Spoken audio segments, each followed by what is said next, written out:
Present. Present. Present. Trustee Lee?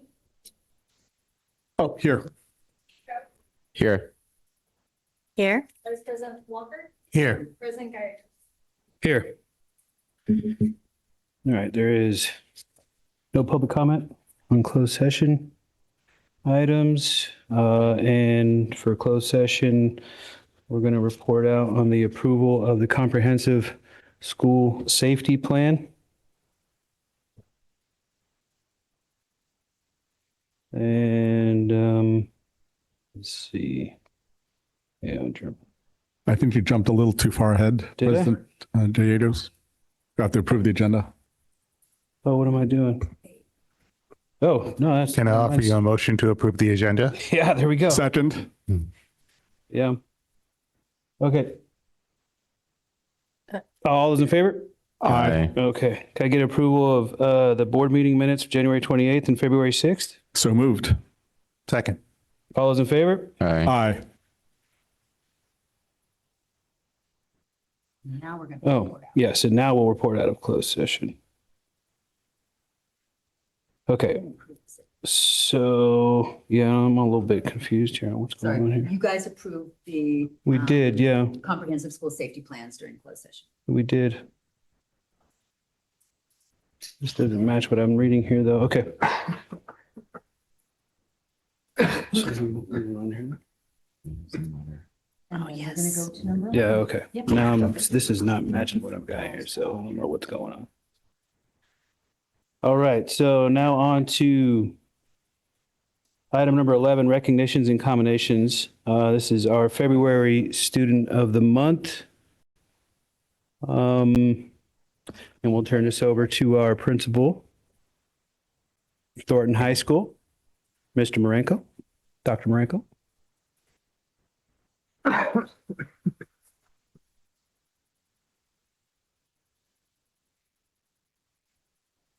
Testing. Oh, okay.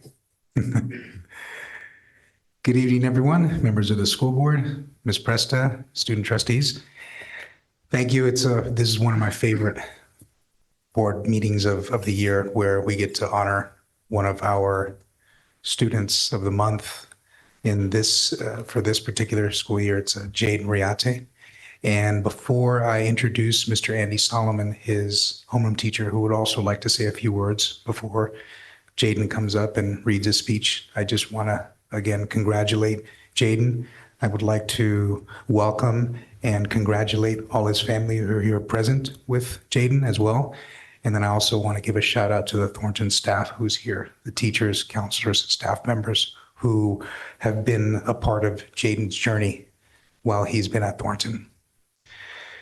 Jaden is a model of determination, resiliency, and overcoming many obstacles. And when Jaden stands before you today, he'll share a little bit more in detail.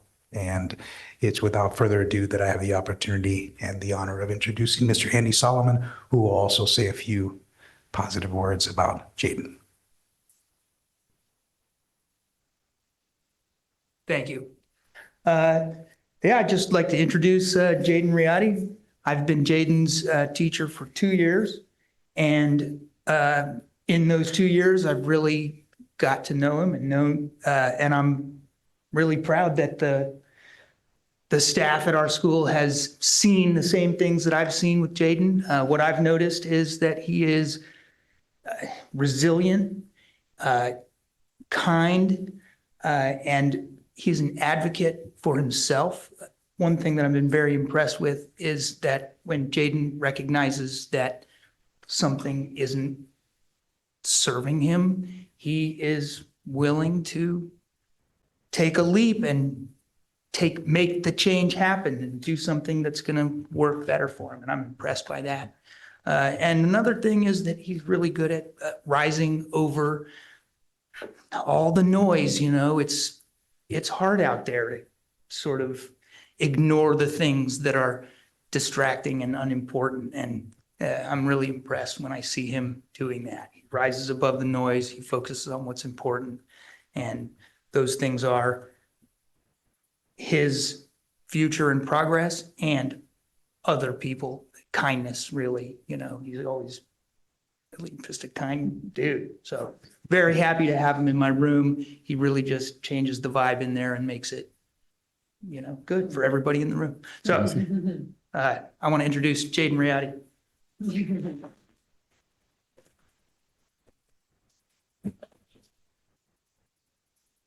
Hi, I'm Jaden. uh, I'm gonna just start off by saying my freshman year of high school was the first year of in-person school coming out of COVID.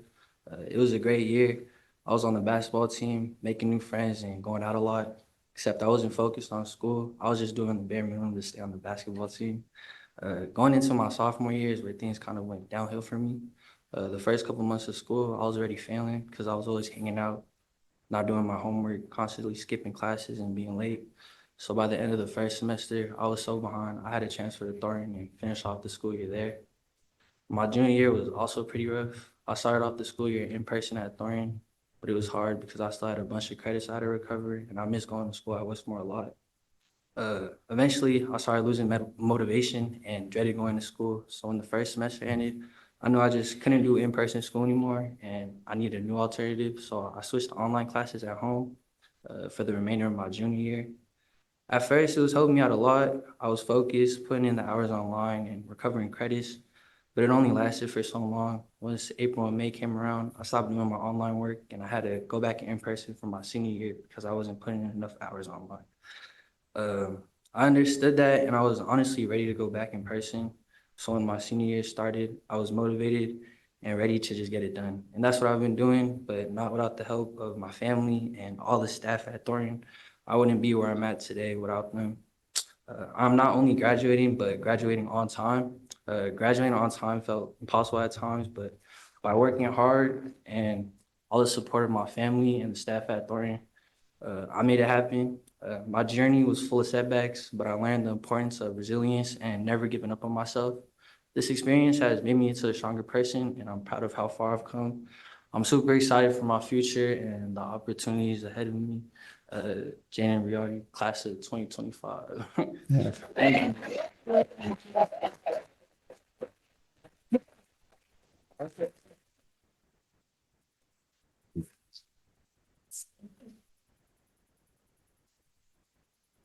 All right, at this time, I'd like to open it up for any congratulations or comments from our student advisors first, student board trustees first.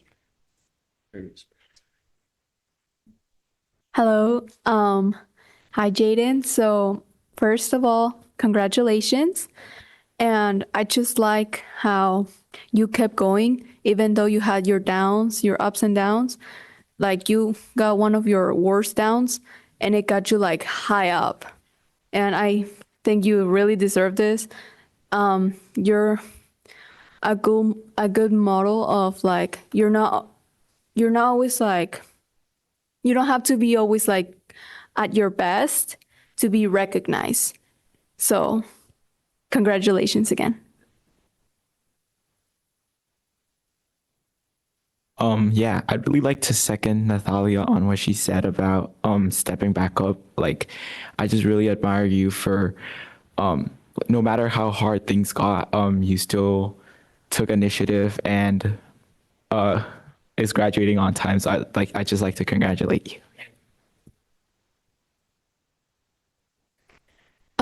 I just want to say that it takes a lot to like recognize what really brought you down in moments, and it takes even more to stay motivated.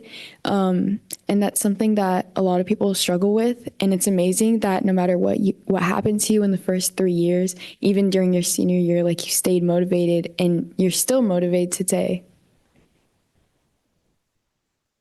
Well, I went to school with you for a good minute. So, yeah, you're just like a really kind person ever since the start. You're a hard worker from what I've seen in all your classes and stuff. And hard work definitely pays off. And I've been in your position before, like also came from Westmore and went to Thornton. So I know how it feels. So I know it's a good feeling that you finished because there are definitely some like thoughts of doubt like during the process, but you made it. So like you said, class of 2025, I'll be there with you. So good job.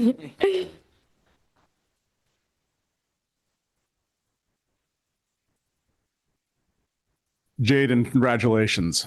I mean, that's one, it just takes courage to be able to just tell your story and the vulnerability it takes to be able to do that. And that's huge. That's a huge skill to be able to have, because a lot of adults don't even have that level of self-reflection. And for you to be able to have that and to be able to be brave enough to share it with us is powerful. Something I just also want to focus on is, your teacher said you advocate for yourself. And that too is something a lot of us who are on the other side in age, have a struggle with. And so, being able to advocate for yourself is huge, and to learn it at your age is great. So keep that up, and I know you will go far. Congratulations. When I was reading your letter, one word kept popping up, and to me that word was perseverance. I think you're the epitome of that. And remember to be mindful of what makes you motivated, because I know deep down something happened that got you in that aha moment, like, I can do this, right? So never forget that feeling, okay? Remember that life will not always be easier, especially when you go out to college. Remember that feeling, okay? The only constant in life, I will tell you, is change. So no matter how bad it might seem, it's gonna pass. All right. And then last but not least, honor your parents, man. All right. No matter what, you will disagree with them, you will fight with them, but know that they did the best they could. So always respect that. Congratulations. Hi, Jaden. You probably don't remember me from Tobias. I was on the PTA there, but I remember you. I mean, when I saw your name, I went, Jaden, he's student of the month. Wow.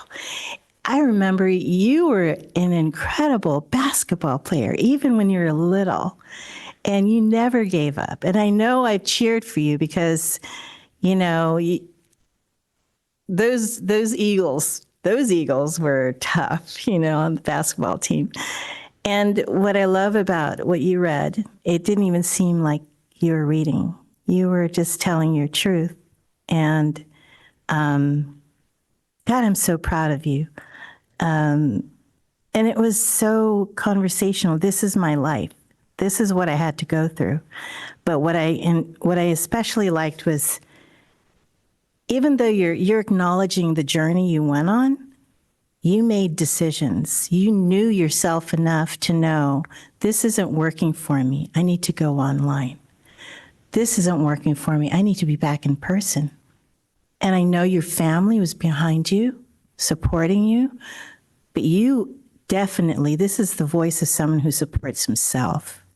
And so you never gave up. I think you're going to go, you're just going to go as the sky's the limit for you. You can get through this. Amazing that you are graduating on time. That's hard. This is hard. And that you were able to, like everyone here said, as an adult, this is hard. We can't do this. This is hard. I dread going to work.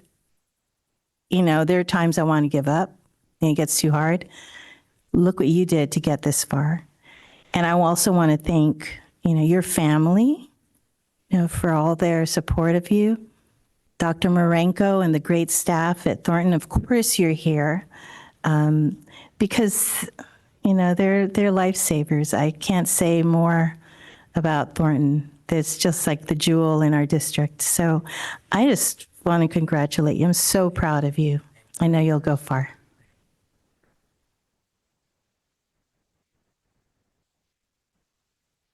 Hi, Jaden. I continue to be impressed. All the people Rosie knows in Daly City. And you're lucky to be one of them.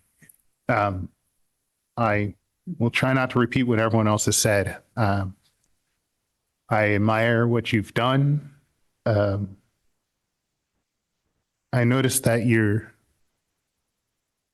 I admire the fact that you're able to express all the resources that you look to.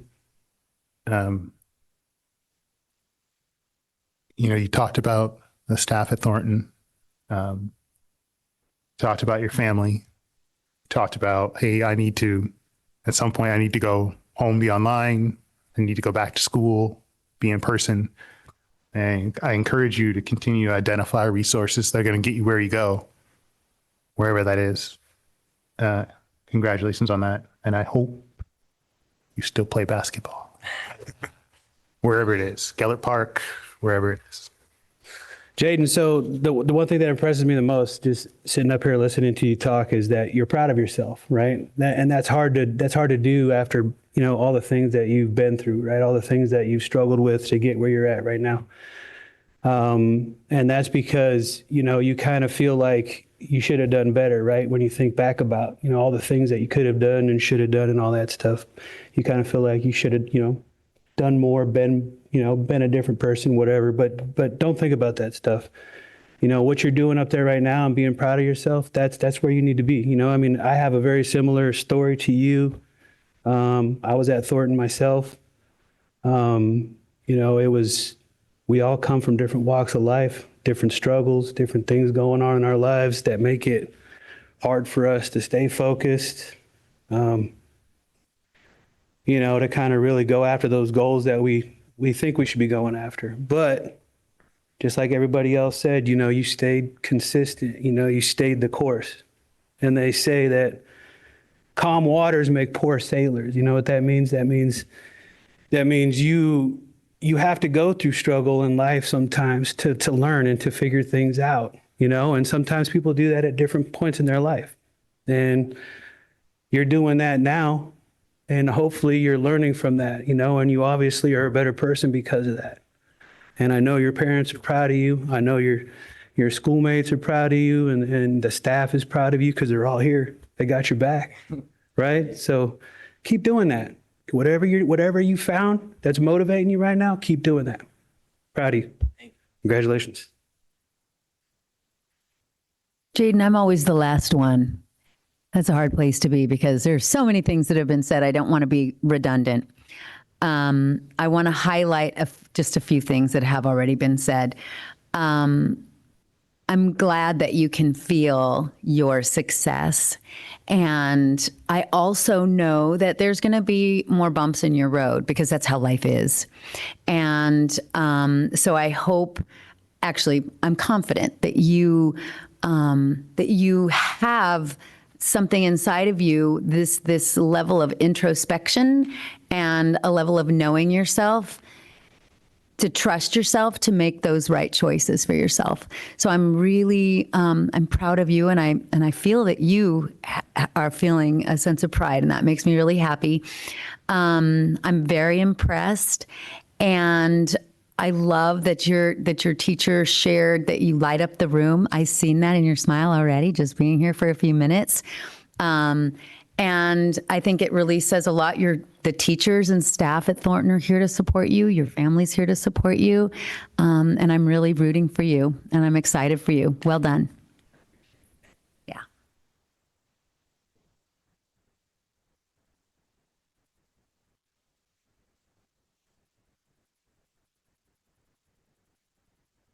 Yeah, you want to take a quick minute to do a little group picture? And Yeah. Jaden. We have a certificate for you as well. All right.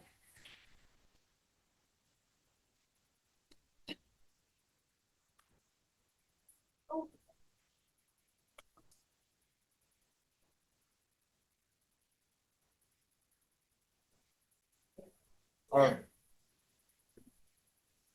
gonna take a picture with you. Please, we'd like to take a picture. Because the little picture on her. Oh, there we go.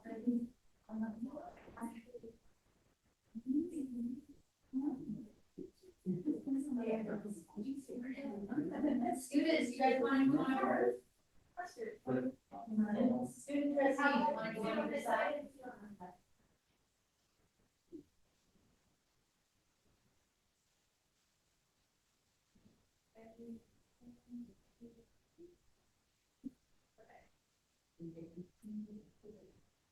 I'll send it to you. And then the family, you guys like to come to? And then Jordan Sack will get one out. And we'll lock it.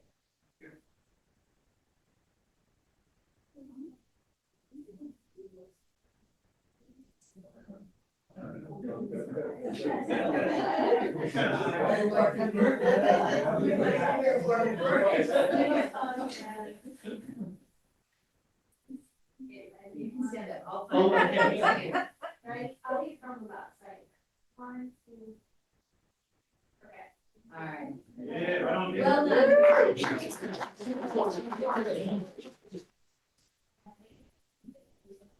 It's a good spot. I like it. Don't worry about it. What'd you say? What's Jordan's next meeting now? You're all good. Well, I'm good now. Good audible, man. Thanks for bailing me out there. I realized. Thank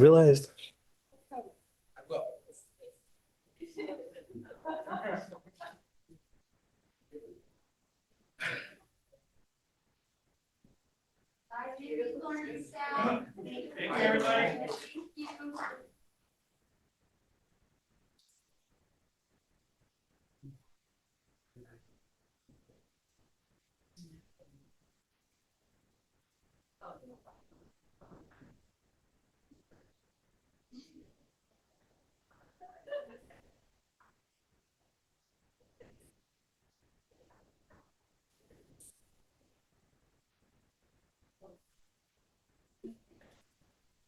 All right, everybody, moving on to communications. We'll start with board report, and we'll start with our student board trustees. Starting from the left over there, we've got Natalia with Jefferson. Yes, so at Jefferson, what has been going on is our winter ball sadly canceled. Not enough tickets were sold. So, yeah, we're really looking forward to it. But on the good news, we had our Mission Fusion show. Also, our spring sports are having their tryouts and their practices right now. Also, we had our winter rally, which was exciting. I participated in 2 dances. That was a lot. The theme was Teen Beach movie and High School Musical. Also, super happy that our folklorico club has a new dance instructor now, and she's super nice. So loving her. We have new AP classes and electives, which that's exciting for new people, but not for me because I'm already leaving. So we have AP Psychology, AP Environmental Science, AP Physics, super cool classes. We had our course selections for 25 and 26 the school year. Progress reports are due tomorrow for us. Oh. And of course, we all knew about the protest of a day without immigrants. It was a very empty day for Jefferson. I work in the cafeteria. The line went by quick. And I was like, where are the kids? I was confused. But that's it. This week at Westmore, the Associated Student Body is celebrating Hearts. So this entire week, we've had various activities and spirit days to celebrate Valentine's Day. And our Watt Club has also been selling grams, which will be delivered to students during the day of Valentine's Day. Additionally, winter sports, so soccer, basketball, and cheer, I believe, are having their senior nights. February is Black History Month, so we are planning activities and informational posts to celebrate it. Our math department is also fundraising for Pi Day, so they've started selling t-shirts for $25. This weekend, our Future Business Leaders of America chapter sent over 50 students to Homestead High School to compete at the section level, and many of us qualified. Students have also started going to outdoor ed as cabin leaders, and last but not least, course selections has also been sent out. All right, so at Oceana, we've been pretty busy lately. Our course requests have been sent out and they're actually due tomorrow. With our course requests, we've been considering new APs depending on how many students are interested. This will include AP Engineering. We also have started spring sports. This includes track, boys tennis, and swimming. And our winter sports are officially over tomorrow. We already had our boys senior night for soccer and our boys and girls senior night for basketball. And then our girls soccer senior night will be tomorrow. Our boys soccer team had won their first game in the last 2 years this past Wednesday. And we have an 8 a.m. deadline coming up for our seniors with their Senior X. These 8 a.m. deadlines are basically little checkpoints throughout the long journey of their Senior X projects. And finally, our Oceana ASB is going to be joining our BLSU club to help start a wildfire drive to fight the wildfires in LA. So recently at Thornton, we've been working on a mural project. There are about 12 applicants, and then there's been an application workshop for students to kind of get an idea of how the mural is going to work and how we're going to create it. We unfortunately postponed our family community celebration due to the bad weather, and we're hoping to reschedule sometime soon once the weather is better. We're more than halfway through the quarter, and our progress reports recently just got sent out. School staff has been working to provide extra support once progress reports have went out. And this quarter, we can proudly say that we had at least 6 early graduates, and hopefully we will have more next quarter. That's awesome. Thank you, everybody. All right. Lots going on. Was able to attend Mission Fusion on Friday night, and that was fantastic.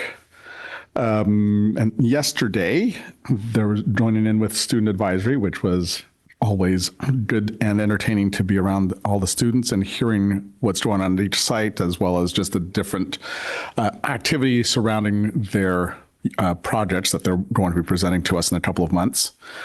And I do want to highlight that today, Superintendent Presta, Director Shreve, and I were able to sit in on a workforce housing panel for CSBA at 7:05 ceremony today, along with colleagues from Jefferson Elementary to discuss what we did, how we did it, and how each district in particular did it, and to be able to share it in front of 5 school districts that are going through training with CSBA.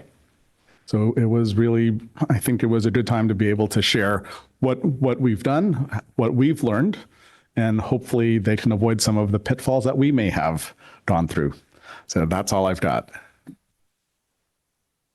Not much to report this week, more prospective things that are coming up. I'm meeting up with the Daly City Youth Health Center tomorrow, our first meet and greet, so looking forward to that.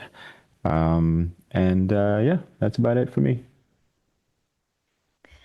I also went to the Mission Fusion celebration, basically, last Friday. Never disappoints. It's just amazing the kind of show that they put on. Ms. Mansell, a lot of alumni come to help. They get community people to help with the choreography. And then the students also have their own choreographers. They write all of it. It's just an incredible production. Going to be sad it was a little bittersweet because a lot of the students, including 2 of our student trustees, they've been part of Mission Fusion for the last probably 3 or 4 years, and now they're graduating. So, but they always get a lot of dancers for Mission Fusion, and they just carry on. I went to the Know Your Rights training here at the district office that is put on in conjunction with the county, and it's to, it was open to all the school districts in our area. So there was a big attendance. I went to the first one. There's another one. But there's big attendance from neighboring county school districts. And it's basically training.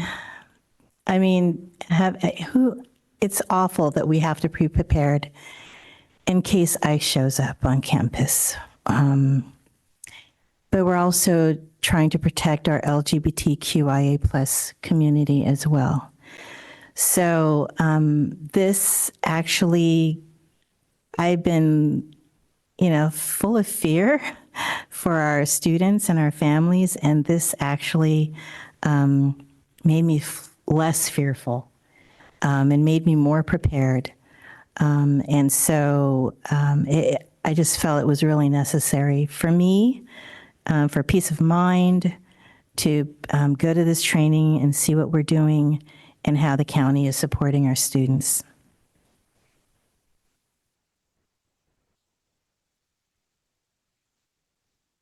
I also attended Mission Fusion, and I was happy to see two of our student board members on stage. Otherwise, I could never describe it as well as Rosie did. And I also have had the chance over the past couple of weeks, just by chance, to see the boys and the girls basketball team at Terra Nova play. They won both games. It was a lot of fun. I'm glad I went.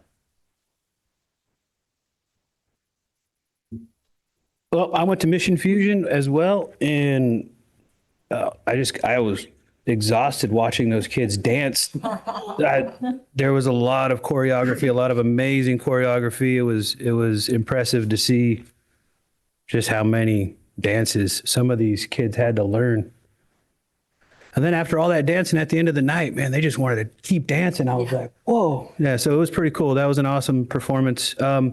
Also sitting in on student advisory with Andy and just kind of reflecting on that a little bit. Always proud of our students and listening to them game plan and talk about their schools and how they're trying to make it better and all the things they want to do to improve things for themselves and for their fellow students. It's always an honor to kind of sit there and be a part of that. So yeah, that's pretty much it for now. Thank you. I have a lot. So I will try to be rapid. I'm glad that you talked about student advisory. I didn't realize last night, one of the co-presidents said, we only have a few more meetings. So, let's backwards map for our presentation and what we're doing. And I was thinking to myself, it's the beginning of February. We got lots of time.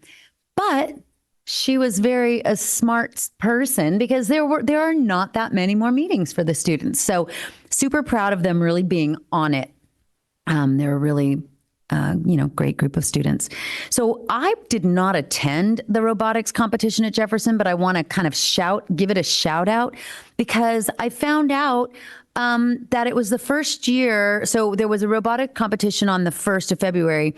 And this is the first time that all 4 of our comprehensive high schools were participating. So that's awesome. I'm really happy that Joel Bruxford emailed me to let me know that. So that's wonderful. I'm super happy about that.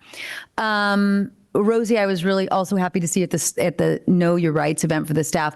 I'm really proud of, I know Melissa Ambrose and Lori Robinson were leading it, but there were many other of our staff members. I'm not sure who all was also doing it. Marcella, I forget. There was a group of people. I don't want to leave people out, but I know that they were sort of leading along with staff from South San Francisco and Bay Shore and, some of our Jefferson Elementary, some neighboring school districts put together a training for our staff. And we invited all the local northern feeder districts of ours in South San Francisco to learn about the rights of immigrants and to be able to train the people at their sites. There were resources. The county was there. Faith in Action is really, really an important part of this work. There's a hotline. We have posters all around our schools and our sites for people to call if they need assistance. And so it's really important. A lot of what I've been talking about with my superintendent colleagues from other school districts and with our staff is protecting our students and our families in this political climate. And it's really heartening to see from the state of California, Attorney General Bonta, the messages coming from our state are, we are a sanctuary state, and we will continue providing the education that we've always provided and the safety for our students. So just want to give that a special, highlight. Mission Fusion, as always, was fabulous. This board and I were here on Saturday for a special board meeting. And I won't lie, I don't always want to come to work on Saturdays, but it was a really productive session. It was sunny out, and it was a really positive and productive session. We focused on board goals, my goals that are that we want to highlight. They're LCAP goals that we want to highlight. And so that was a really good day. Let's see, the last event that I want to talk about is that tomorrow we have an event that we have several other school districts coming to. It's our National Equity Project West Coast Learning Lab. So we have people from around the country coming, and then locally we've got Santa Clara Unified School District and Walnut Creek Unified? I'm not sure. Unified? Yeah, thank you. Coming, and many staff from our school district are going to be coming tomorrow. And the highlight of that is that we're going to have a student panel, and we have students from all of our high schools coming. So I'm really excited for that, and I'm excited for the day and proud of us. And then I finally want to give a shout out to our staff. We were talking about resources for undocumented folks. And last week there was a social media post that was a false social media post saying that ICE was going to be coming to Westmore High School. I forget, Ben Franklin, Ceremony Mall, like there were several listed. And interim principal Victor Zhao heard from his staff and students about this and texted Associate Superintendent Basuino and myself. And before we could even get back to him, because it was like 10 p.m., he had written a really beautiful communication to his community to let them know that we had no indication that this was true. Then the next day, Superintendent Sandy McCulloch from Jefferson Elementary and I spoke with the police chief from Daly City. And then I had a conversation additionally with the police chief from Pacifica. And I'm highlighting it tonight because we do have a community around us to call on and to work together to ensure the safety of our community. And it worked. We worked well together. We messaged out, and hopefully we're able to let people know in a timely manner that this was false. But it's all really important that those posters that are around the district, they're big yellow posters. They're around the community that Faith in Action put out. There's a phone number on there where you call if you have any. If you think ICE is there, if any worries, and they are able to support, to determine if it's a real, credible sighting, et cetera. So I think that the message is our community works together and supports each other, and that's my highlight. Thank you, Tony. And I just wanted to kind of jump back in real quick because I feel it's important to kind of highlight this. Not kind of highlight it, but highlight it. It is February, and as we recognize Black History Month, it's important to reflect on the rich contributions of African Americans to our nation's history, culture, and progress. Their struggles and triumphs have shaped our society, and their legacy continues to inspire us. This month and every month, we reaffirm our commitment to equity and inclusion for all of our students.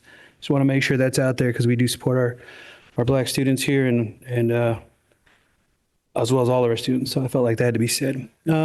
Moving on, we have any board subcommittee reports? All right. Then we give the floor to Ms. Monica Casey with AFT Local 1481 report. Hello. Sorry. I have a couple things to mention. Within our own district, we're starting negotiations. We have a large team of 22 AFT 1481 members that have volunteered and been voted on to the negotiations team, about 22 of us. And we're starting hopefully officially on Thursday.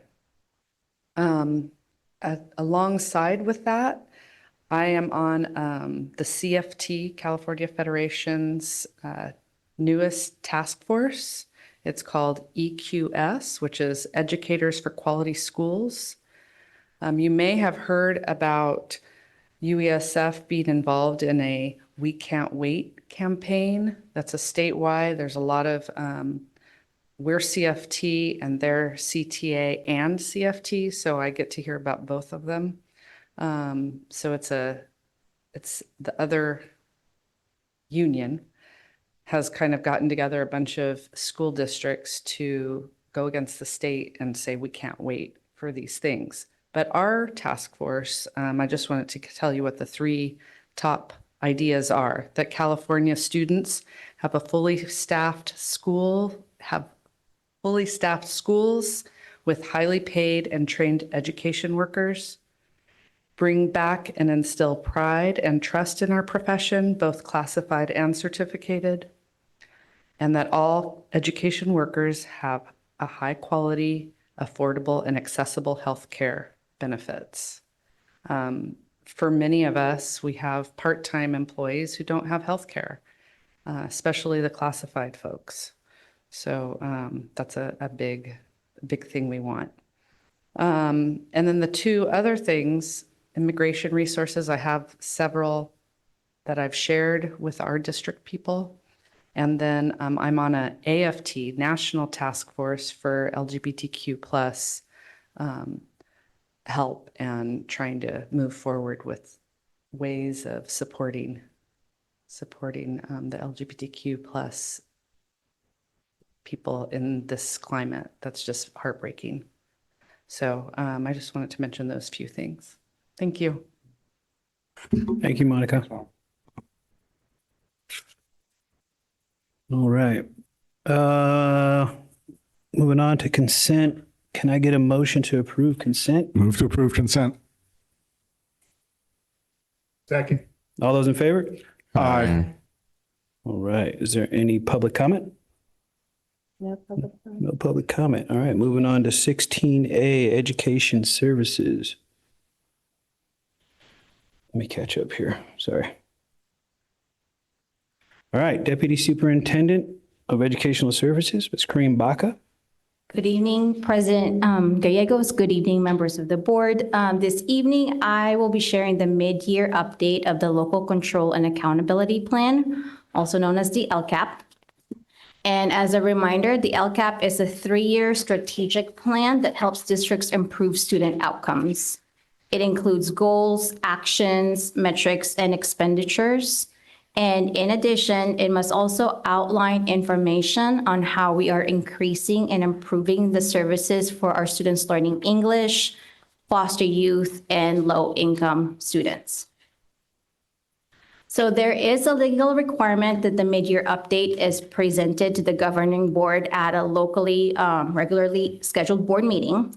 And it must include all available mid-year data and all available mid-year expenditure and implementation data. So this evening, I'll be sharing just a few highlights from each goal because there are about 58 actions in each of the goal. And I don't think we have enough time for all of that. But the whole mid-year report is linked here for your reference, and it's also attached in the board packet. So as I mentioned, the district LCAP has 7 goals, and goal number 1 is to cultivate a culture of diversity, equity, inclusion, and belonging. So with this goal, I would like to highlight the work that we are doing with the District Redesign Network and our partnership with National Equity Project. The team consists of 5 people. So Superintendent Tony Presta, Jessica Tia, science teacher at Westmore, Dan Arzaga, our teacher on special assignment for DEI and ethnic studies, and Josh Featherston, ELD and English teacher at Jefferson, myself. And the team's purpose is to build collective investment, commitment, shared language, and skill across the district that will sustain our equity focus indefinitely. So this year marks the 2nd year of our 3-year partnership, which focuses on leading for equity framework, See, Engaged, and Act.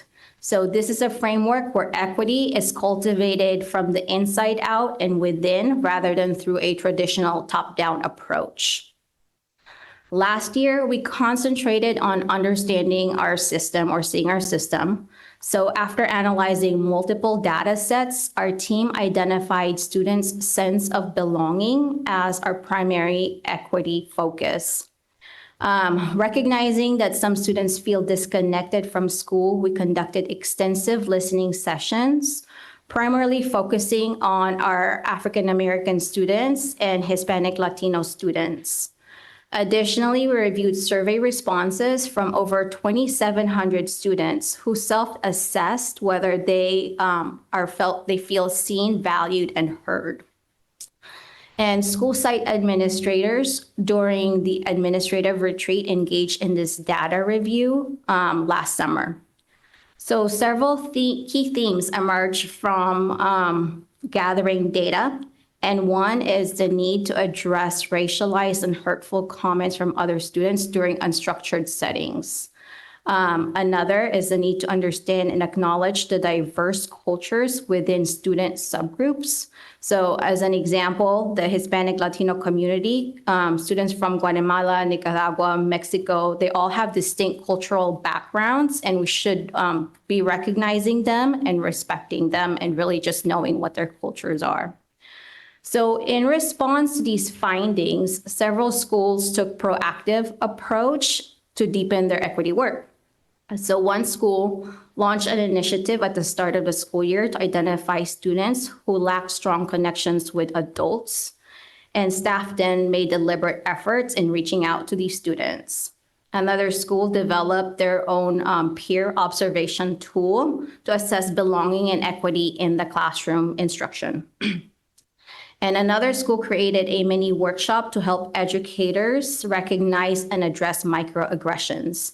So these are just little things that people are trying to address what the needs are. And again, we're just beginning to unravel all of this because we are in year 2 right now where the focus is about engaging others in this work, because this work cannot live among the 5 of us. So we will be working with other folks and helping us expand this work district-wide and at each school sites. So like what Ms. Presta said earlier, tomorrow, equity teams from the Santa Clara Unified School District and Walnut Creek will be joining us for a West Coast Learning Lab. It's a collaborative space where we can exchange ideas to help refine our next steps. So as we move through year 2, our focus shifts to engaging others with year 3 dedicated to designing sustainable, equitable strategies. Another action, so that's the national equity work. And then the other thing that I would like to also highlight is the workshop series facilitated by Melissa Ambrose and Dan Arzaga called Racial Healing and Personal Growth. So feedback from participants, there are about 16 to 18 staff members, has been overwhelmingly positive, with many expressing appreciation for the district's commitment to prioritizing this work, especially in today's complex social and political climate. And lastly, we have begun conversations with principals in recruiting students to form a student equity team. And at the same time, Melissa and Dan are preparing to receive training on how to facilitate affinity groups with our staff to further enhance our inclusivity efforts. So that's goal one, strategies. And there are a lot of metrics tied into this, but a lot of the metrics are surveys that we have not administered yet, and we will administer in the spring. However, one of the things that I would like to point out is the metric on classroom teacher ethnic representation. So it basically compares the proportion of teachers from a specific ethnic group to the proportion of students from the same student group in a school or a district. So a value of 1 represents parity, while a value of above 1 indicates overrepresentation, and a value of less than 1 represents underrepresentation. And so from the 24-25 data, you can see there is an overrepresentation of white teachers in our district, and has been traditionally, relatively stayed the same, but things are getting better. So the Hispanic teachers, our Hispanic students, which is our biggest student group, have like the lowest teacher representation right now. It's very underrepresented, but we saw an increase of 0.32 to 0.39, which is a step in the right direction. And I'm gonna pause here for questions before I move to goal 2, or if anything that Ms. Presta would like to add about this goal. This is her favorite goal. It is my favorite goal. You did a beautiful job, actually. Yeah, no, I'm good. Well done. But it looks like there's questions.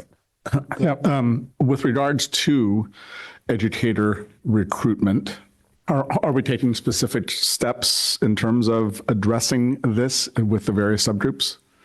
I'm gonna pass it on to Director Lujan. Yes, so we definitely have, we continue our traditional efforts like recruiting through EdJoin and in-person hiring fairs, which Doreen and I have already started to attend this year. But we also are outreaching through our historically Black colleges and trying to reach directly out to where our candidates are looking. Most educators who are in the field know to look at EdJoin, but anyone outside the field who we may be wanting to support to earn a credential is not looking at EdJoin. So going to where our pool is at. Karine and I are also just recently submitted a grant that ideally will support our district with bringing our own residency model focused on diversifying the workforce. So fingers are crossed, we're successful with getting that grant.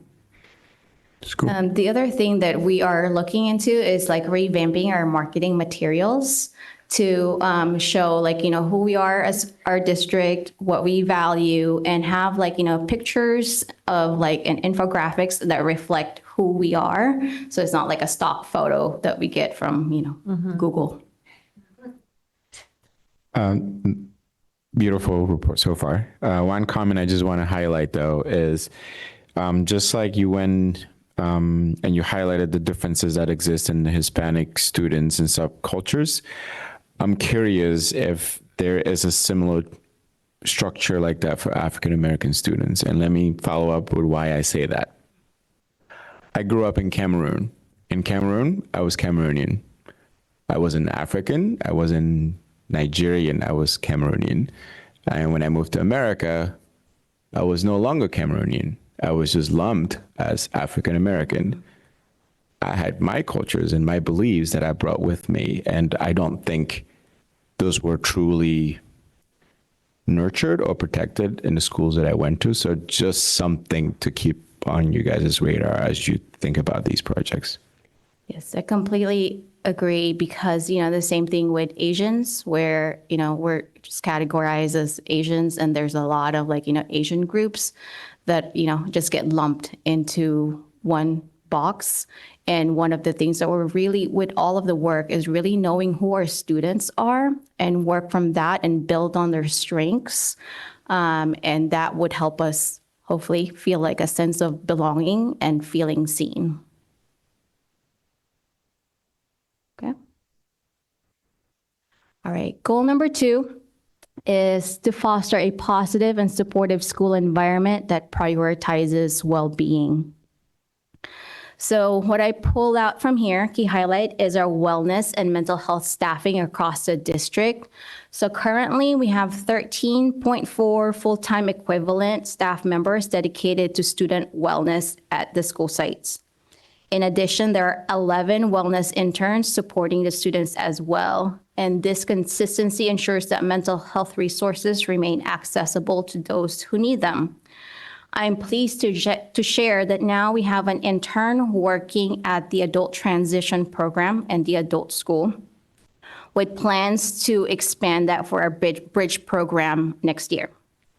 I learned today that 4 of the current wellness team members are former JUHSD graduates, which is awesome. 2 are former interns, and 11 out of the 13.4 FTE or staff members are individuals of color, reflecting our commitment to diversity and representation. Another important focus on this goal is student attendance monitoring. So Carla Hensley has played an important role in strengthening attendance practices at each of the school site by working closely with the attendance teams. She's helped them establish standardized protocols and best practices, and her efforts have created a more structured and proactive approach into improving student attendance. 2 significant data points related to this goal is 1, suspension rate. The suspension rate for English learners, well, all students, it decreased by 0.7, but I specifically would like to call out the decrease of suspension rate for our students learning English.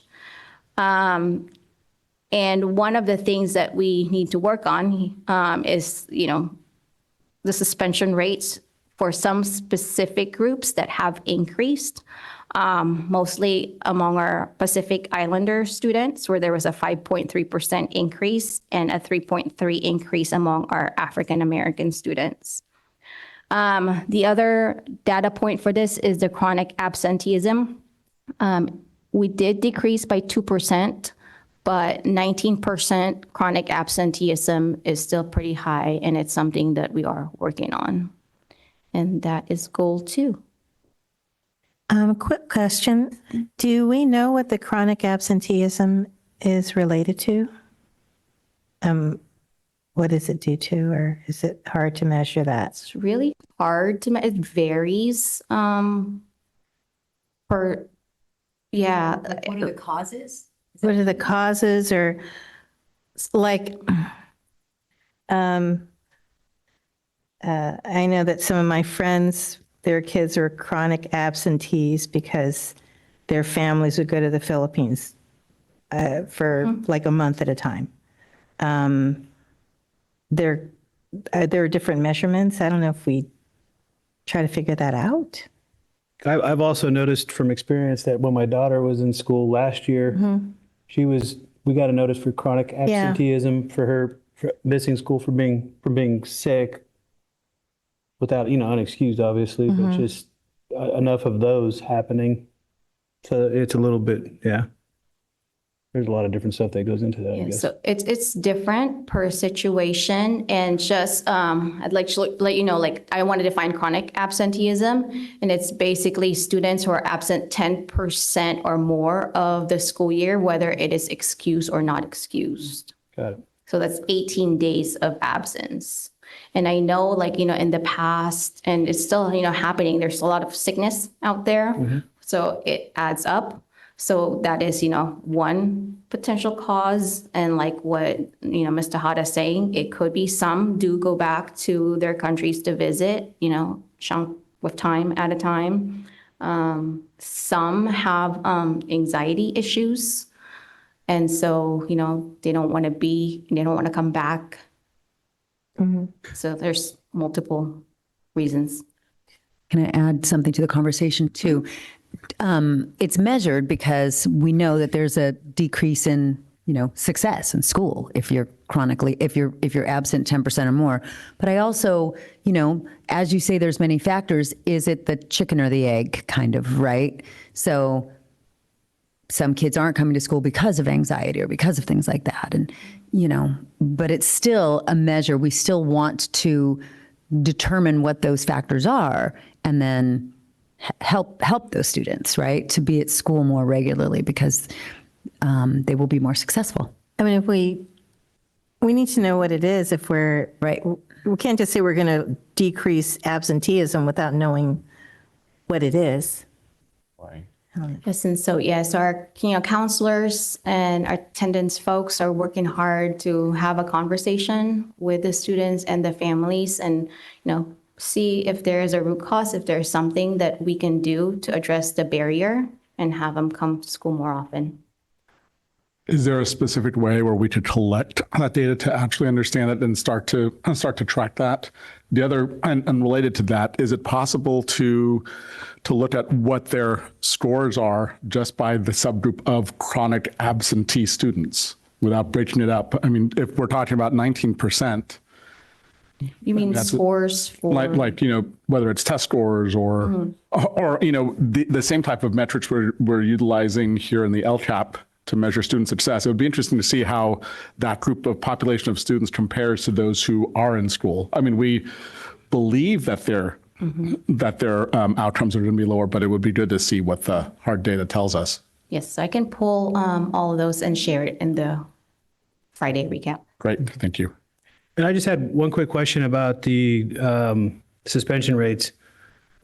Just real quickly, what are the strategies that we're using or looking at for some of those suspension rates that are just still increasing, actually, with some of those subgroups that we see there? Sorry. Yeah, it's a great question. So they can ebb and flow through years, right? So there could be concerns on a campus where there's rival stuff happening. But mostly what we try to do is we try not to suspend unless there's a threshold, right? There's violence, there's something to that effect. So there's a lot of attempts not to suspend. And when we do suspend, it's usually for something violent. So it's pretty rare that we're going to suspend because you cut school or that you were caught vaping in the bathroom. We don't suspend for those things anymore. So when you see these, so it's a matter of, like you said, then we have to figure out how do we meet these groups? Why is this happening? So every school's a little bit different. And so those are conversations that we have through the safety plan, right? They look at their suspension data. They try to look at school culture. So it could vary from school to school. One of the things that concerns me about some of the suspension rates is, when they're not in school, how are they getting taught? What is their education like away from the school grounds? Absolutely, right? And so that's why we try to lower the number of days, right? It used to be if you were suspended, if you got in a fight, it was automatically 3 days. And so now if there's some sort of physical altercation, if we can try not to suspend, we'll do that. But if we have to because they need space, we'll do that. But they have access through, and that's part of the attendance issue too, is they have access through Google Classroom to do their work. We've been very clear, the board has been very clear, even when they're cutting school or whatever, to have access to the materials. So they'll be able to access the materials, but just not the lessons. So if they miss a lesson, they may not be able to do the materials. And so that's why we have flex time now in all of our schools. And so the teachers know that that's what the board wants. They want the kids to have access to their classes. Awesome. Thank you. Mm-hmm.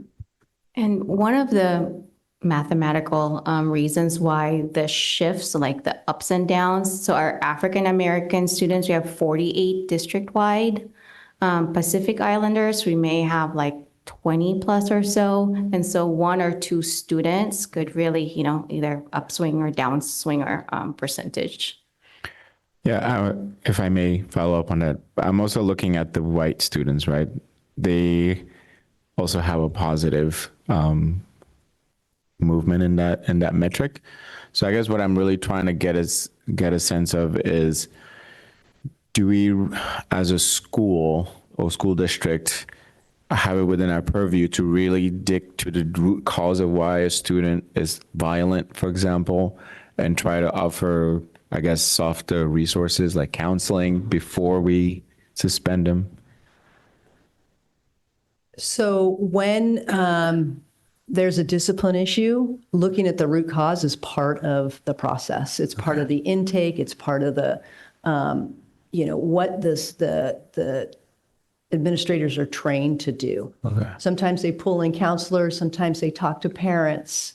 And like I said, really the only time we really we go for suspension is if we've had the same conversation multiple times, or they're not using the resources that we're providing, or there's a safety issue. But yes, you're correct in that that's what we try to do. We try to look at the root cause. And sometimes the root cause is that these two kids can't be in the same classroom together. It might be something simple. It also might be that there's some issues going on at home, and we're trying to figure that out. And so that's why we've worked very closely, our administration works very closely with wellness, because they're more apt to talk to a wellness counselor or even Daly City Youth Health Center than to talk to an administrator. Okay, thank you. Okay, goal number 3 is elevate teaching and learning practices to optimize student engagement and academic achievement of diverse learners. So with this, there are 3 key actions that I would like to highlight. So first is the Universal Design for Learning. So it is a framework that ensures student learning is accessible to all students, regardless of their abilities, backgrounds, or learning styles. It is rooted in principle that barriers exist within the curriculum and the learning conditions and not within the students themselves. So under the leadership of our principals and with the support of our instructional coaches, school sites have been providing professional development to help educators design a more inclusive classroom. Another key initiative is dedicated time for teachers to spend on creating student-friendly language objectives, or you'll hear this, that's the blue sheet, for each of the unit that they teach. So this practice ensures students clearly understand what they are expected to learn and achieve. And additionally, teachers during their collaboration time have been working on developing common assessments to enable them to identify areas where instruction needs reinforcement and adjust their lessons accordingly. And lastly, I'd like to highlight our professional learning efforts focusing on grading for equity. So with this professional development, our teachers explored strategies to make grading more accurate, bias-free, and motivational by implementing equitable grading practices in the classroom. So as an example, one key grading practice is that students learn, is based on what students learn rather than when they learn it. Meaning that late work should not be penalized with reduced scores. So research shows that deducting points for late submissions distorts the grades, making them less reflective of actual academic performance. And in addition, this practice does little to improve student achievement or motivation, and it can produce some disparities that exist outside of the classroom. So teachers who participated in this professional development engaged not only in 2 kickoff days, but they also attended 4 workshops, and there is an ongoing coaching provided to the teachers throughout the year. And what teachers have to do is pick a grading practice that they want to implement and try it out for a cycle, which is usually about 4 to 6 weeks, and see how that is working. And then they reflect on it, and they can continue with that grading practice or switch to a different grading practice. About 25% of our teachers have already been trained through grading for equity. And we have a plan as a district that moving forward next year with all of our incoming teachers, that they will be asked to attend the 2-day kickoff. And that is, a requirement for all of our teachers so that they are aware that this is one of our priorities for the district. One of the metrics that I would like to highlight for this teaching and learning goal is the AP course enrollment. So, and is basically students accessing. So it's not the test scores, but who is enrolled in the AP classes. Historically, enrollment in AP classes has been disproportionately high among white and Asian students. And as a district, we're committed to increasing representation among our underrepresented groups, including our Hispanic and Black students. So this school year, while the percentage of African American and Hispanic students in AP classes has decreased, we have seen increases in other groups, like our Pacific Islander enrollment rose by 19%. Students learning English increased by 3%, and our students with disabilities saw a 12% increase. And any questions? Can I just ask a favor next time, Corinne, for clarity for the percentages, can we include the number of students? Is that possible to just have the quantity of students next to the subgroups that are there, just so it makes more sense to kind of look at the percentages that way when we can see the numbers of the students too. I have a spreadsheet that I will share that in the notes, when you hover over the spreadsheet, you'd be able to see the raw numbers. Okay. And I will share that in the recap. Oh, thank you. I appreciate that. Do we have any data on how student outcomes have improved with the cohort of teachers that have been trained in grading for equity? No, we haven't looked at that. I know the Grading for Equity Crescendo group that is working with us has been collecting data, and they also ask for, the gradebook of the teachers that have participated because they do want that analysis. And so we can, because we've had 3 or 4 cohorts now, I think we would have like a significant number to look at improvement, and that is something that I can request them. Yeah, because it would be interesting, especially with respects to, like one of the board goals is LTAP goal 3, metric 4, which is related to SBAC scores in math. So something related to that, perhaps, even for ELA. It would be interesting just to see if there is a significant difference, if at all. I mean, I recognize with a standardized test, there can be other variables as well, but it'd also be interesting to see whether, there's a higher percentage of those students who go on to take an AP class, and maybe that has something to do with access to a particular course. Yes, so we will look at that. Great, thank you. It's needed a clarification. Did you say next year it's going to be mandatory for new hires to attend the Grading for Equity? And they will have 2 years to complete the professional development. So it's not like, so they'll have a choice to either take it that year or the following year, knowing that there are a lot of other requirements that they have to complete, like their induction program. But as a district, we just want to really highlight that, this is one of the areas that we strongly believe in. And we want teachers to know that we want them to learn these principles. I know that when I went to get my teaching credential, this was not taught at all. And so I graded like how I was in high school, because that's the only thing I knew. And so this really kind of like, it just made a lot more sense. So, another example is, allowing students to do redos and retakes, and just really grading on students for what they know, and not, again, like, either when they learn it or remove other behaviors, such as like, if you participated and raised your hand like 100 times, you get 100 points. And the points become diluted. Is it really, do you understand what is happening? Or is it because, you are not shy to raise your hand 100 times? And so those are the kinds of things that we're trying to instill, is like, let's really measure what grades are intended to do, which is on achievement and improvement rather than outside behaviors. May I add to that too, Corinne? Thank you. I was going to say that, and then you said it, so that makes me really happy.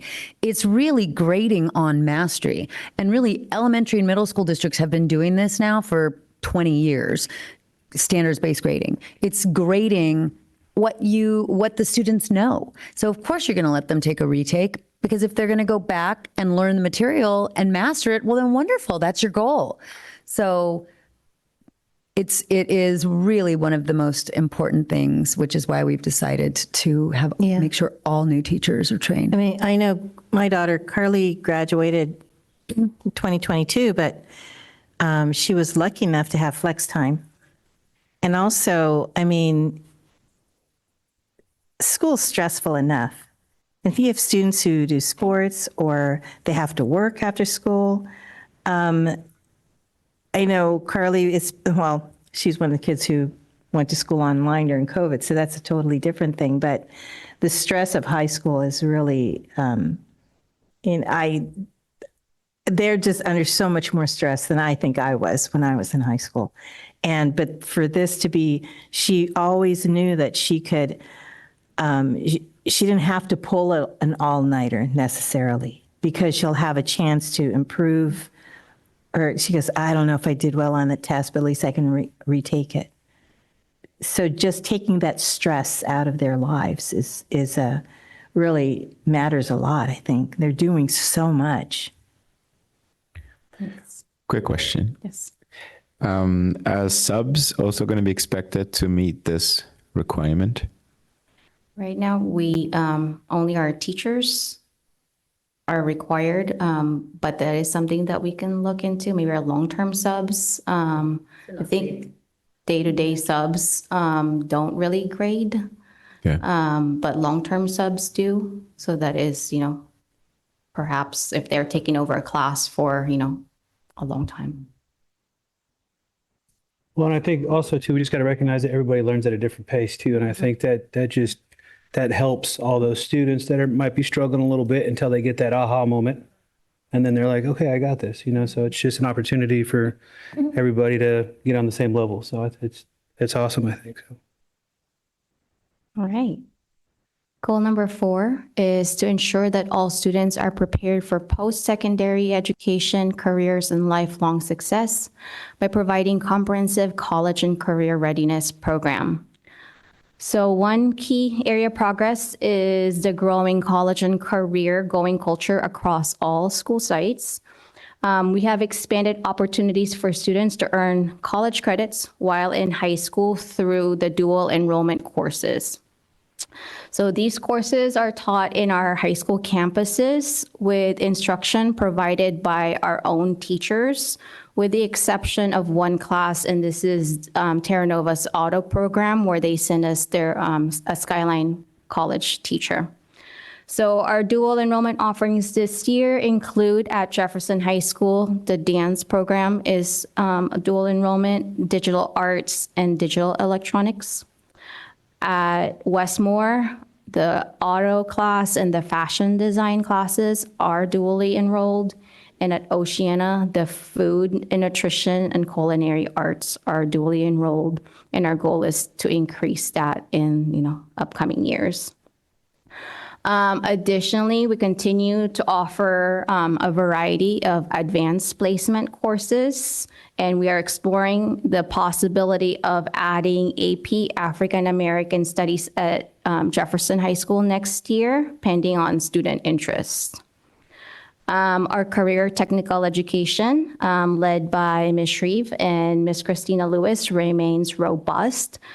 This year, our capstone students will be expected to complete e-portfolios, and many are earning industry certificates. So, as an example, certificate in SurfSafe, Adobe, Basic Life Support, OSHA, and more.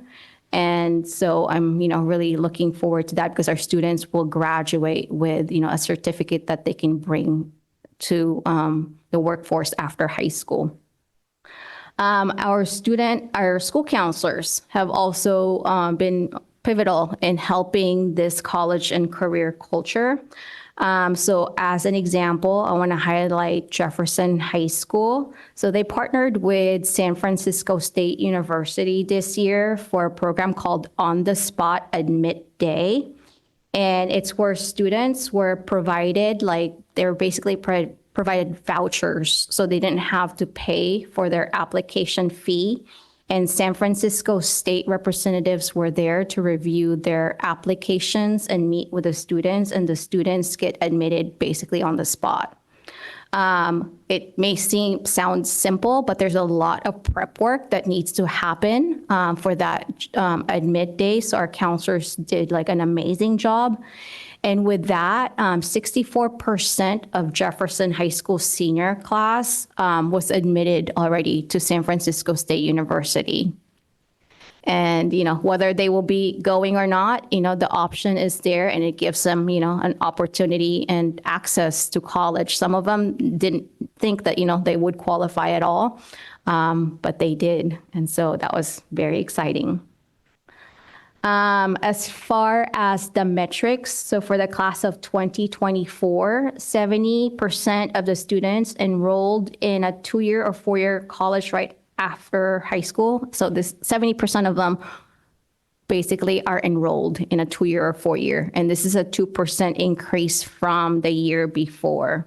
And there is a 19% increase in college enrollment among our Black students. And so that is goal number 4. With regards to the college going rate, can we advertise this on our websites? I mean, especially with respects to the schools that the students are matriculating to. That is something that incoming parents are always looking at. And I know it's been a few years since we've had college acceptance and matriculation data reflected on our websites, and I think it's important to have that info. I know we, at least certainly with acceptances, sometimes that's, we just hear from the counselors themselves, but it would be good to just start to keep track of both things, because we know that the private schools put that, that's like the first link that people go to on private school websites, and I think we need to do the same. Yes, and thank you for bringing that up, because we will have a new redesign of our website. That's why I brought it up. And we will include that information. No pressure.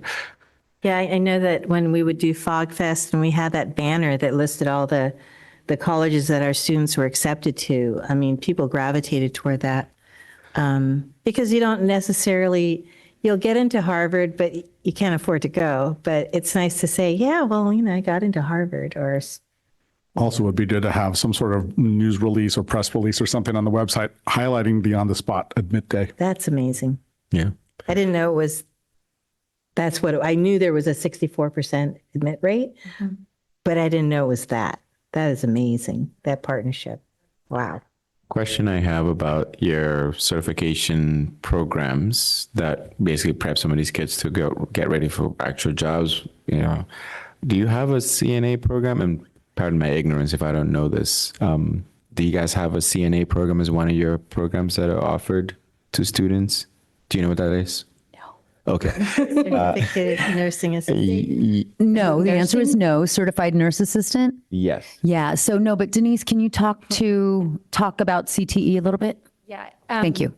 We don't have that program, but we do at Jefferson have a health science pathway, and it does focus on emergency medical care.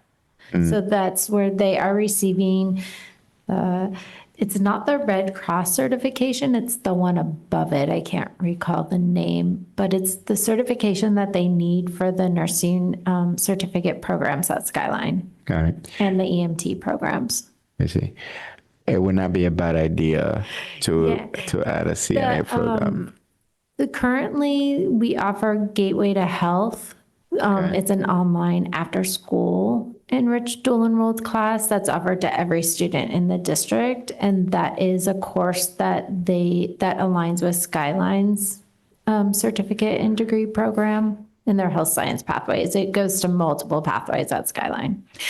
The other thing is that might be something that's more appropriate for adult school, because they're not in high school, I don't think, going to actually, I don't know what goes into getting your CNA licensure. I'm not sure. Yeah. But the CTE pathways are sort of preparing the kids for, after high school.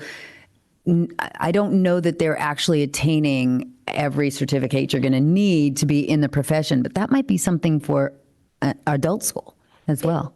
I can speak a little more. Yeah. One of the challenges that we had, because we did want it to be a nursing pathway, is finding an instructor, because in order to be a CTE instructor, you have to have industry experience as well. And we live in the Bay Area. Nurses make a lot more money than teachers.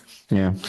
Well, I happen to be connected in that community. Okay. And I think if it's something that we really want to seriously consider, which I think we should, and this is a reason, right? Like a CNA in California makes $28 an hour. Right.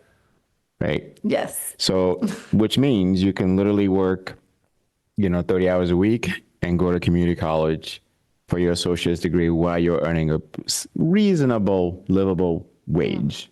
You might have to share an apartment with 3 or 4 people, but that sets you up for like an actual job. That was my path. I'm speaking to this from experience. Like I know if that program did not exist for when I needed it, there's no way I could have been able to put food on the table. So just something to ponder no, about. it's definitely something we are interested in. And as I mentioned, the challenge is just finding a teacher. Same with biotech. We've been searching for a couple of years now to find a teacher in that area. And it's just really challenging. Okay, when you build your website, create a link for that, and I would distribute it within my community to see if there are any teachers that will be, nurses that will be willing to do some school teaching. Thank you. I think there are plenty of them out there. Thank you. Thank you. Very excited. There is a lot of interest and a lot of need in our community. And again, just finding teachers has been a challenge. Okay, goal number 5 is to implement an English language development program aligned to the English Learner Roadmap to ensure equitable access to high quality education, linguistic development, and academic achievement. So I'm very proud to say that our intake process for our newcomer students or students new to this country has been going strong. We have an amazing staff who welcomes our students here at the district office, and the family liaisons and the school counselors at the school sites ensure that students are placed appropriately in their classes when they are at their school sites. Also, the teacher for our newcomer programs meet regularly to make sure that the needs of our students are met. We are also continuing to provide support for our teachers to address the academic language needs for our students who have been classified as long-term. So the PD is called Constructing Meaning, and we have in-house trainers who's been providing this professional development since maybe 2017. So in this PD, teachers learn how to scaffold the language needs of students within their content area. So whether it's math or science or social science. As an example, students learn the language of cause and effect in science and in math with the supports from writing templates, sentence frames, and patterns. And students are also expected to engage with each other through setting up structures for structured student talk so that they're able to practice using their language verbally. And for this metric, I want to highlight, which is also one of the board focus goals, is the reclassification criteria. Reclassification means that the students have met the criteria set forth by the state in order to be deemed as English proficient. So 21% of our students met the reclassification criteria, and it is the same from the previous year. And that is it for this goal. What's the goal for reclassification for next year? We set a 3-year goal but in the 3rd year, it's 30%. Okay. Thank you. Goal number 6 is a focus goal. So by July 2027, students with individualized educational program will be at least in the orange indicator on the dashboard in the areas of smarter balance assessments, graduation rate, and college and career indicator. So an area to highlight for this is the inclusive practices for our students. The co-teaching is an area that we are focusing on.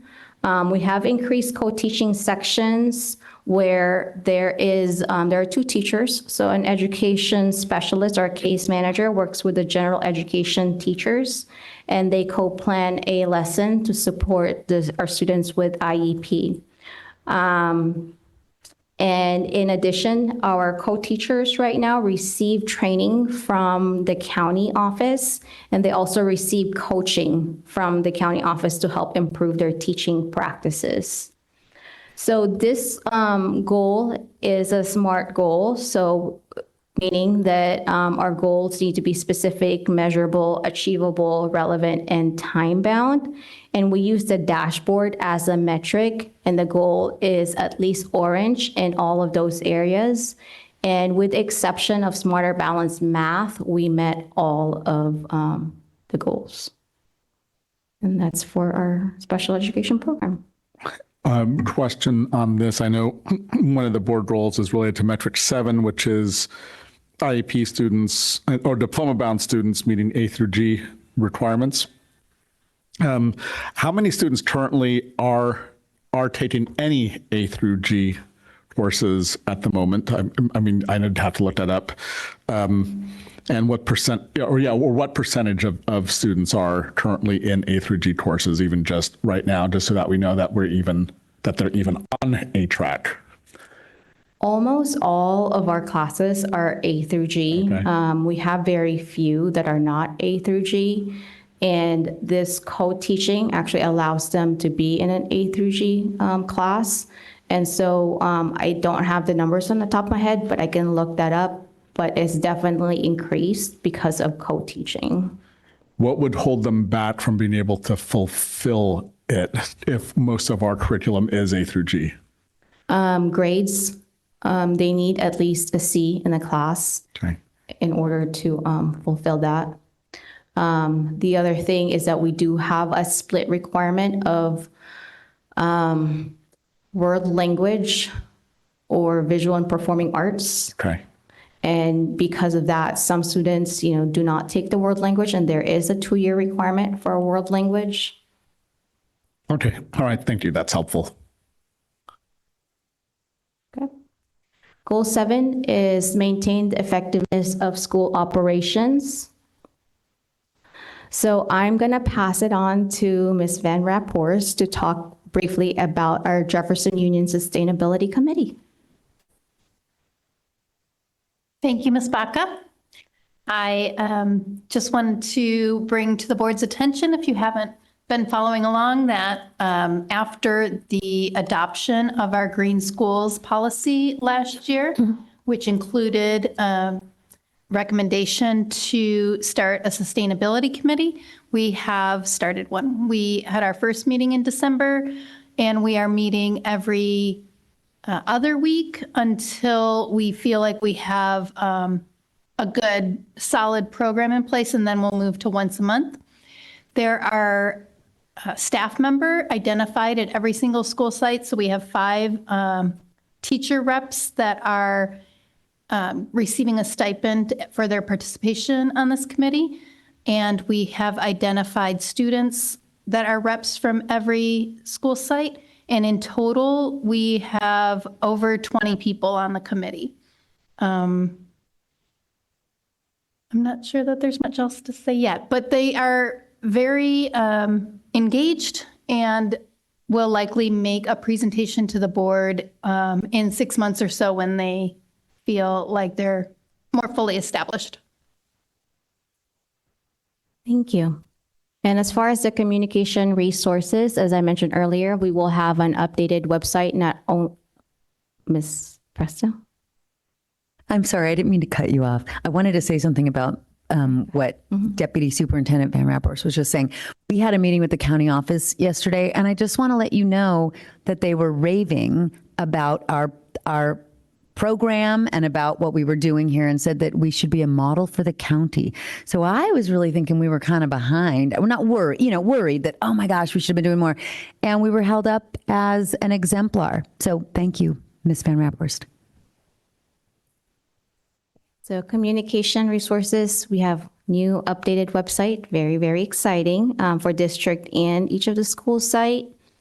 And I also would like to say that we are combining our communication resources. So currently we use multiple organizations to send out our absence messaging, our mass communication. We have the Remind platform where, you know, the teachers use and the coaches use this to communicate with their students.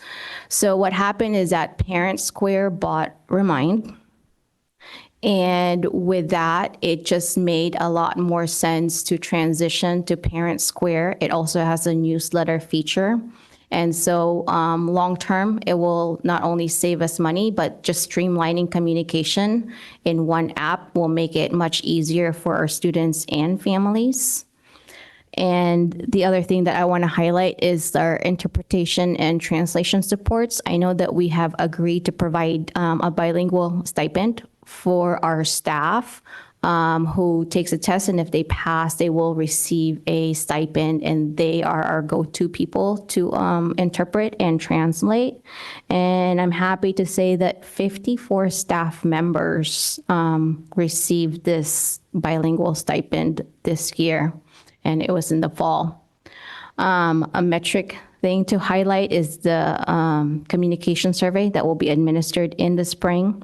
And then finally, the parent survey through California Parent Survey. So this is the parent version of the California Healthy Kids Survey.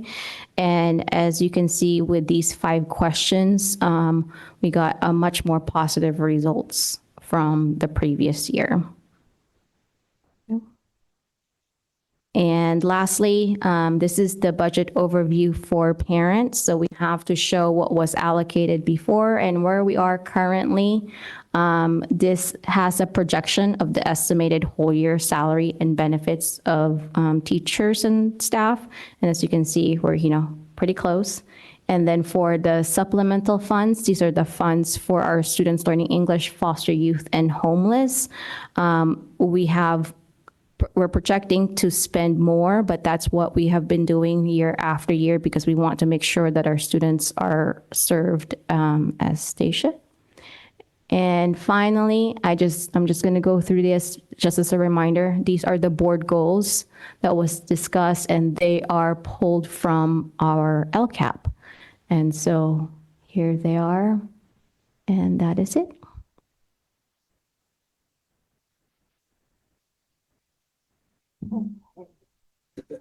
Thank you, Kareen. Kick butt on that, man. I appreciate that. Thank you. There's a lot of information, but it's good information. It's what we need. So I appreciate, you know, you guys putting all that together. It's a comprehensive plan. I know that when some people look at it, it's like, how are you going to do all of this, you know? And some of them we, you know, wait and delay. It's not the priority, but everybody can see like, what are we doing as a district? Because everything is pretty much outlined in that plan. Yeah, and it feels like we're prioritizing the stuff that we all really want more now than, you know, some of the other stuff, because you can't attack it all at once, obviously. So this is a great way to do it. Thank you. Any other questions? All right. I just want to make a comment. Thank you so much for your presentation.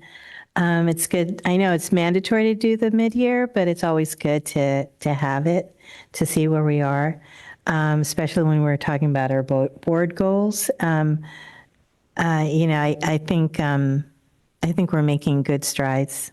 You know, and I think that there's real intention behind every step that we're taking, and just amazing stuff. I think for the CTE, the certificates, and you know, with the partnership with San Francisco State, the instant admit, that's crazy. It's just really exciting. I think for we're the little district that's big. And if they're going to hold us up as a model, give us some money. Give us something. You know, don't just keep just keep telling us we're the model for CTE and we're the model for this, and they keep, you know, I mean, yeah, we are, but we have to, you know, this is how we don't just survive, we have to thrive here.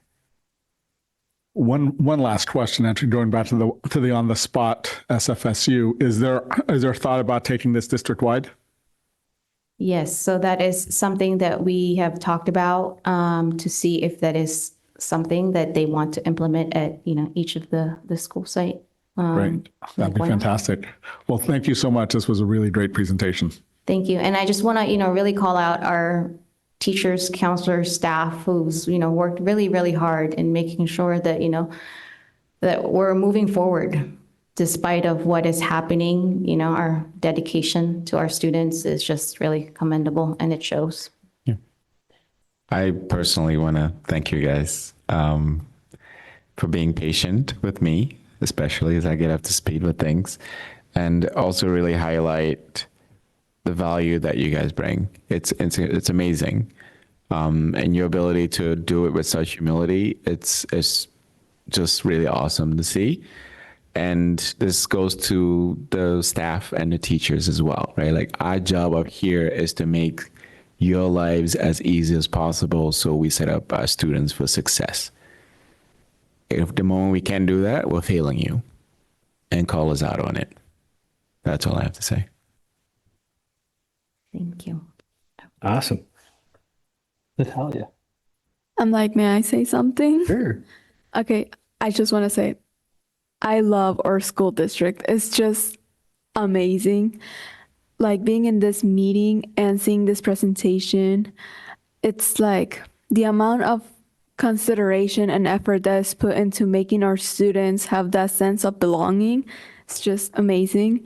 And I have personally seen this, like, in the classroom and everything. Also, as a link crew leader for the newcomer advisory, I have seen that shift of, like, students who only spoke like their native language and have like no basic English. It's just like, I've seen that, and then I see all of this and I'm like, oh, so they were doing something. They were behind this.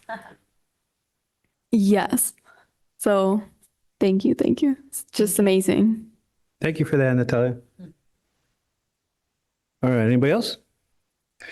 All right, moving on. 16. Yes. Oh, I'm sorry. Sophia? I would just like to agree with you. I would definitely say the district has definitely done a lot, especially to just make like students feel more comfortable in their district. And especially coming from a very small school, Thornton, like a lot of the people who go there because, like they're not doing well in school, like at all. Or I don't know, maybe they're just going through something that they weren't able to focus in their last environment. And, like without the district, then students wouldn't be able to, just like Jaden today was a perfect example. Like all students, start from the bottom and they like make themselves all the way go to the top. And that all that success is just because of all the support from, staff in the district. So it's just good to see that everybody's like trying to work on like making the best environment for students. So thank you. Thank you, Sophia. It's good to hear that. All right, anybody else?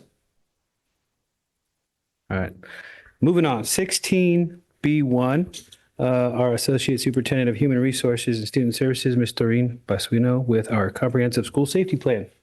Yeah, good evening. So the California Ed Code outlines the requirements of all schools operating any kindergarten and any grades 1 to 12 inclusive to write and develop a school safety plan relevant to the needs and resources of that particular school.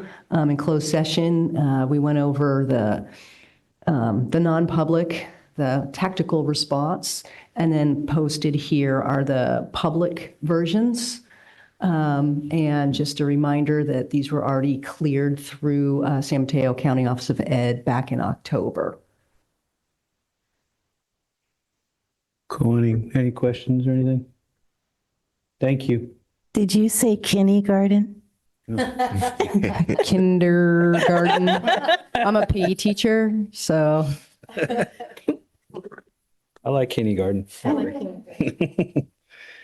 All right, we're moving on to action items. 17A1, Delegate Assembly Ballot Superintendent Tony Presta. Thank you.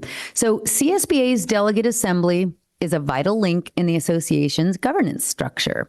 Working with local districts, county offices of ed, and the board of directors and executive committee, delegates ensure that the association reflects the interests of school districts and county offices throughout the state. Delegate Assembly is composed of delegates who are elected and appointed by local board members in 21 geographic regions throughout the state. Delegates will serve 2-year terms beginning April 1st, 2025 through March 31st, 2027. The Delegate Assembly meets twice each year.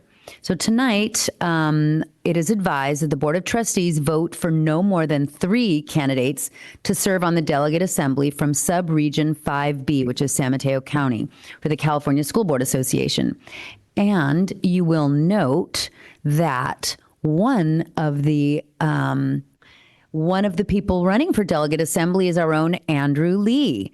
You see that there are 3: Greg Land, Andy Lee, and Francesca Segre. So you can vote for no more than 3, and I will turn it over to yourselves to discuss whether you would like to vote for all 3 or less than 3. You have recommendations? Well, I know all 3 and they've done a really great job and very active. And, I would, I'd like to make a motion to vote for all 3. I second. All those in favor? Aye. Aye. Aye. All right. Thank you, guys. Do us proud. How do we end that one? Pardon me? So how do we end that? Is that it? That's it. We'll send it in. Yeah. Okay. Thank you. All right. Moving on. 17B1 job descriptions update. Director of Human Resources, Ms. Dana Lujan.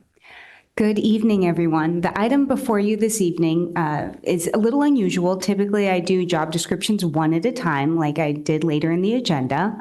This time around, there are 44 job descriptions. Last year, we engaged the work of the services of CPS HR and conducted a class and compensation study. Through that study, so many of our classified employees and confidential employees completed a survey, participated in an interview, and provided insights into what their job was like. That data was collected and analyzed and compared to the job descriptions we had. And then, thanks to help from CPS HR, the updates were made. The district reviewed the job descriptions, then AFT 1481 reviewed the job descriptions, then AFT 1481 and the district collaborated, and here is the result of all of our collaboration. And I welcome any questions. Thank you for the hard work on this. And Wow, that's a lot of job great descriptions. work. And I also move to approve these 44 job descriptions. Second? All those in favor? Aye. Aye. Thank you, Dana. Team effort for sure. Oh, Okay. All right, moving on. Let's see where we at. 17B2 public hearings of an action, JUHSD. AFT 1481 contract negotiations proposals for the 2025-2026 school years. Ms. Dana Lujan, you have the floor again. Thank you. So this evening, we have the sunshine from AFT 1481 and the sunshine from the district. This is an opportunity for the union and the district to present to the public which articles we plan to open to engage in negotiations over. We are looking forward to negotiations, and we welcome any questions. No questions? If there's no questions? this is where you tap to Sorry? open the public hearing? Oh, is that what you do? Yep. To open the public. Open the public hearing? Yeah, No comment? Close the public hearing? there we go. All right, that's Well not done. what I did. Oh, yeah. It is, okay, so then it's, can I get a motion for the board to adopt the initial proposal for contract negotiations for 2025-2026 school year? So moved. Second? All those in favor? Aye. All right, next we have job description update, adaptive physical education APE teacher, Ms. Dana Lujan. Hello again.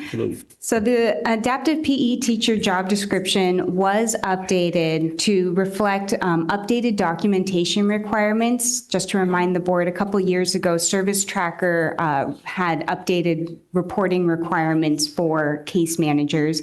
So the job description reflects these updated reporting requirements, as well as our district's vision for inclusion, where we provide opportunities for students of all abilities to engage with one another. Through collaboration with AFT 1481, we are pleased to bring this to you. And I welcome questions. If there's no questions, can I get a motion to approve the job description updated as presented? So moved. Second. All those in favor? Aye. Job description for district librarian, Ms. Dana Lujan.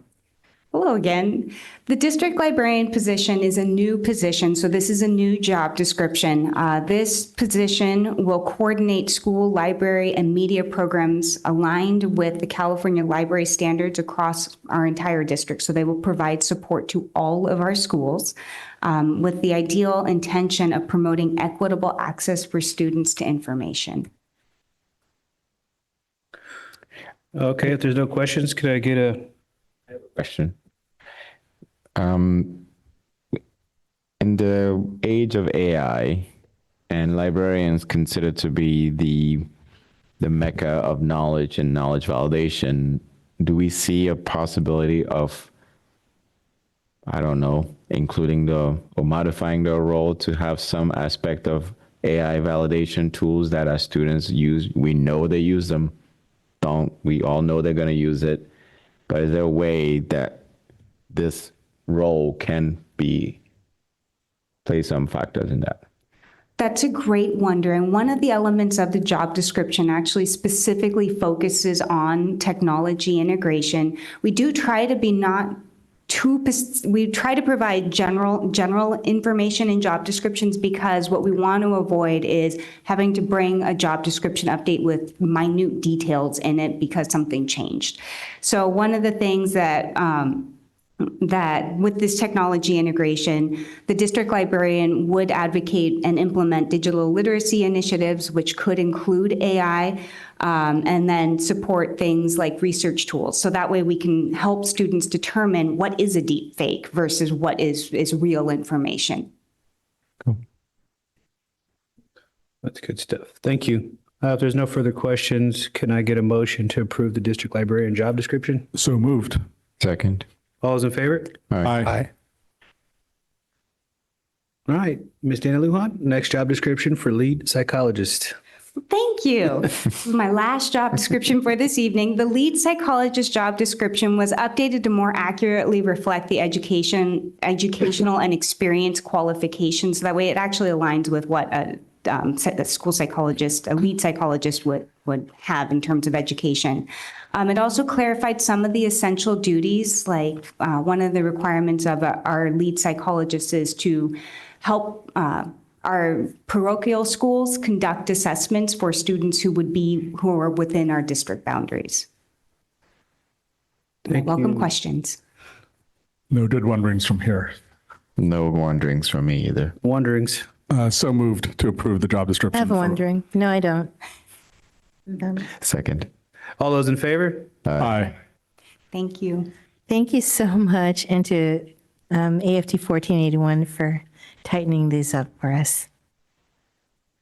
All right, are there any consideration of future agenda items? If there's no consideration, can I get a motion to adjourn? Back to closed session. Back to closed session. That's right. So moved. Second. All those in favor? Aye.